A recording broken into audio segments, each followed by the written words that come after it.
Hi everyone, welcome to Excel tutorial. Today we will practice conditional functions using this table.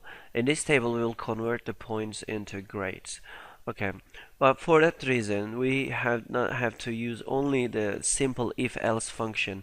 We need to connect more if conditions each other, and because there will be more than 4, there will be 5 probable answers, possible answers.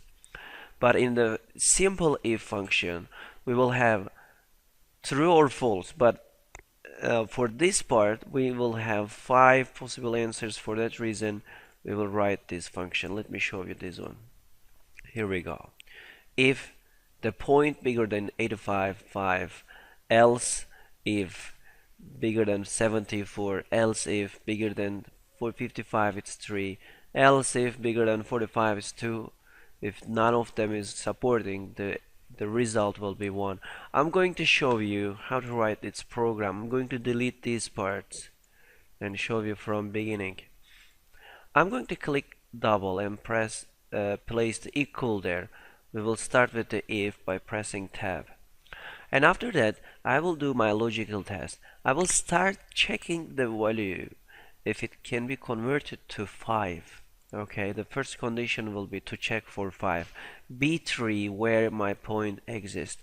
I'm going to do if the point bigger and equal to and bigger than 85, comma, if it's true I'll say it's 5. Okay, comma.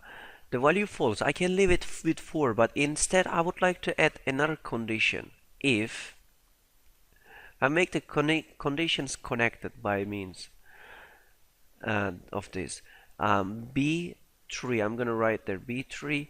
This time B3 will be bigger than and equal to 70, and that's why I'm going to tell him you got 4.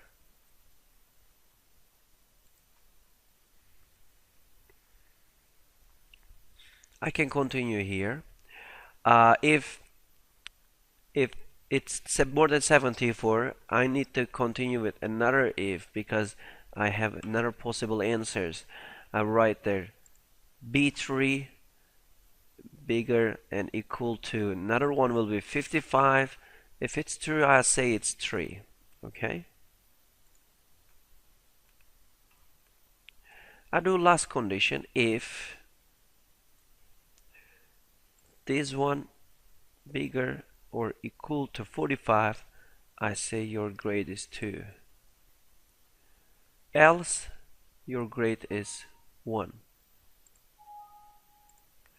I need to select this part and 1. And I will close all the parentheses. Or you can close just one of them. The system will close by itself. Check this out, there are a lot of parentheses there to be closed, but it figures out by itself. Look at this, I found it. Let's say your grade is 65, your point is 65, and it will turn your points into grade. It's 3. If I do this 89, it will tell you 5. If I tell you 23, and it will tell you 1. I'm going to drag it down, the formula, and it will copy paste there. And I'll do the trick to not to write the same codes for this part. Instead I'm going to copy this using paste options. I'm going to paste there, paste formula. You see, right click, paste formula, it's ready. So when I do this 85, 89, it turns to 5. The same thing also works for all of them. Okay, and after that I can find the average. It will be a piece of cake. Okay, thanks for watching. I hope it was useful to understand these complex if conditions to convert the points into grades. Thanks for watching. Bye bye. See you in another tutorial.